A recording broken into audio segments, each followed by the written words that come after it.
India गठबंधन में दरार की खबर है। विवाद ममता बनर्जी की इंडिया ब्लॉक की अगुवाई की इच्छा के बाद हुआ है। एनसीपी के बाद शिवसेना उद्धव ने भी एक तरह से ममता का समर्थन किया है।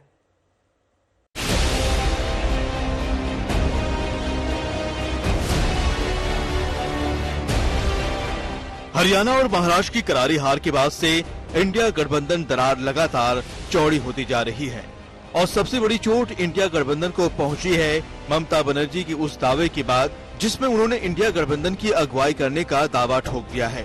इसको सीधे तौर पर कांग्रेस के लिए चुनौती माना जा रहा है। राहुल की दावेदारी को कमजोर करने की कोशिश माना जा रहा है। मैंने इंडिया गठबंधन बनाया और गठन करवाया था। अब इसे व्यवस्थित करना नेतृत्व करने वालों पर निर्भर है। अगर वो इसे ठीक से नहीं चला सकते तो क्या कर सकते हैं। मैं बस यही कहूंगी कि सबको साथ लेकर चलने की जरूरत है। मुझे मौका मिले तो मैं इस गठबंधन को लीड जरूर करूंगी। मैं बंगाल से बाहर नहीं जाना चाहती, लेकिन मैं यहीं से गठबंधन को चलाऊंगी।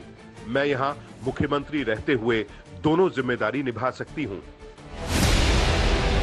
बड़ी बात यह है कि इंडिया गठबंधन के कुछ दल जहां अभी फैसला करने में जल्दबाजी नहीं दिखा रहे, तो कुछ दलों ने दो टूक ममता का समर्थन कर दिया है।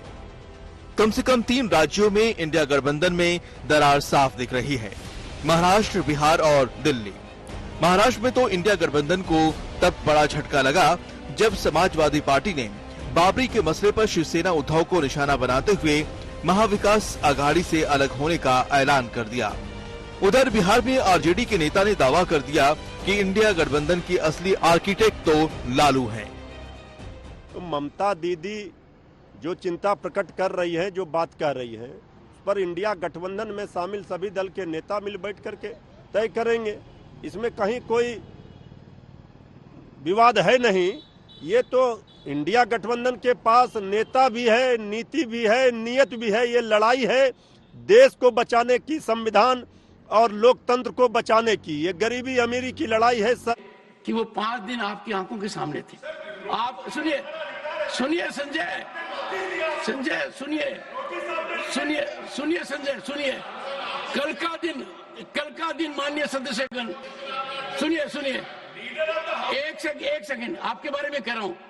कल का दिन मैं कुरुक्षेत्र में था, अंतर्राष्ट्रीय गीता महोत्सव था। मुझे संजय की याद आई कि संजय ने धृतराष्ट्र को पूरा वर्णन बताया। आपने पूरा वर्णन देखा है, पहले सप्ताह का आपने पूरा देखा है। आपने देखा है कि पहला सप्ताह कैसे धोया गया। ऐसे नहीं। माननीय नड्डा जी। आदरणीय अध्यक्ष जी, जो बात मैंने उस दिन कही थी मैं उस पर कायम हूं और हम चाहते हैं कि 0 आवर पर चर्चा हो। जिस बात को हमने उस दिन कहा था उस बात पर आज भी मैं कायम हूं और आगे चर्चा चलनी चाहिए। संजय जी से मैं यही कहूंगा कि विषय व्यक्ति का नहीं होता, विषय व्यवस्था का होता है।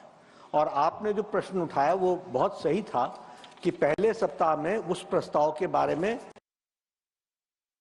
उसने कबूल किया था।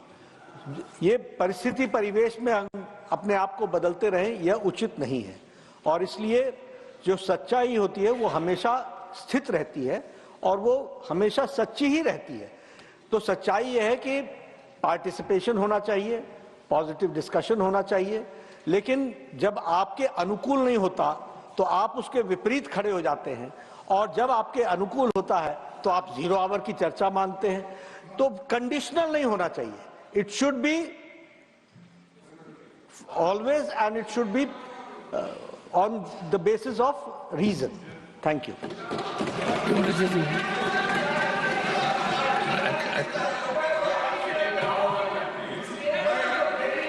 सर,